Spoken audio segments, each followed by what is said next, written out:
আসসালামু আলাইকুম। আমার ভাতিজি আয়েশার জন্মদিন ছিল। রাত 12টার দিকে আমরা একটা পুডিং বানিয়েছিলাম। তখন আয়েশা আর নিসা মিলে দু বোনে পুডিংটা কেটে জন্মদিন স্টার্ট করতেছিল। পরের দিন সবাই বাইরে ঘুরতে যাই, ফ্যামিলির সবাই। তখন আয়েশার জন্য একটা পিঙ্ক কালারের কেক আনা হয়। আয়েশা খুব খুশি ছিল পিঙ্ক কালারের কেক দেখে। তারপর আয়েশার দাদু আয়েশাকে একটা আংটি পরিয়ে দিচ্ছিল জন্মদিন উপলক্ষে। আয়েশা মহা খুশি।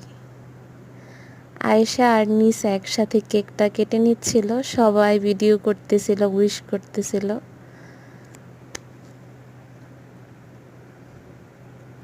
সবাই আয়েশা ও নিসার জন্য দোয়া করবেন, ওরা যেন অনেক ভালো থাকে, সুস্থ থাকে।